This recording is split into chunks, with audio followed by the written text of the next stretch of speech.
Is there anything to cheer Malaysians a week to the 64th National Day on August 31, 2021? We are supposed to move into Phase 3 of the National Recovery Plan after National Day fulfilling three conditions, namely less than 500 daily COVID-19 cases, sufficient ICU beds available and 60% of adult population vaccinated.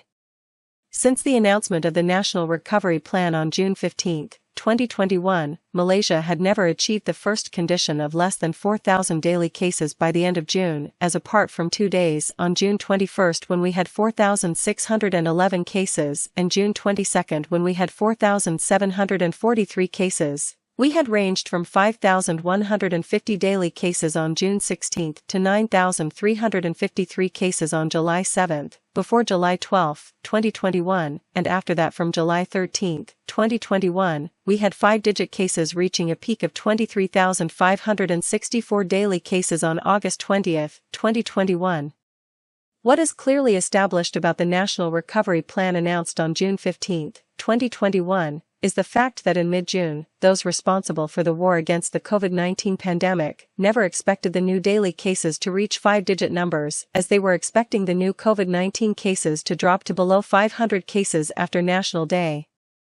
This is an expensive lesson which we must learn, as from June 15, 2021 to now, there had been 925,726 new COVID-19 cases averaging a 13,224 daily cases and 10,484 COVID-19 deaths averaging a daily toll of 150 deaths, instead of daily new COVID-19 cases descending to below 500 cases. In terms of ICU capacity, the number of ICU patients is still in 4-digit figures, first reached on July 26, 2021, with active cases achieving its highest peak of 262,713 cases yesterday.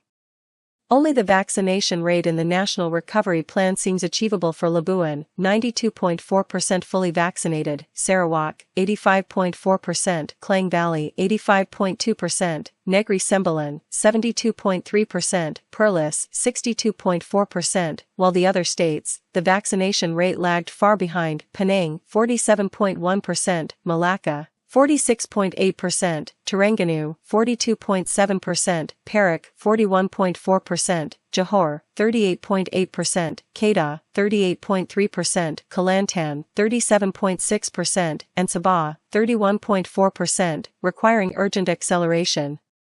But this is a percentage for the adult population, i.e. 18 years old and above, which accounts for about 70% of the population. The sorry state of the COVID-19 pandemic in Malaysia urgently demand a new policy, strategy and approach in the war against COVID-19 pandemic, which must be all of government and whole of society, as the country will break the 1.6 million mark for cumulative total of COVID-19 cases today, and set to mark the grimmest 64th National Day in a week's time with over 1.7 million COVID-19 cases and close to 16,000 COVID-19 deaths, earning for Malaysia the 23rd rank among countries with the most cumulative total of COVID-19 cases. The 9th Prime Minister has come into office with the lowest public expectations, but I am prepared to suspend judgment to give him the opportunity to prove the pessimists wrong, and that he could create the conditions to develop a national consensus on the challenges facing Malaysia in the next 12 to 18 months and unite all Malaysians in one Malaysian family.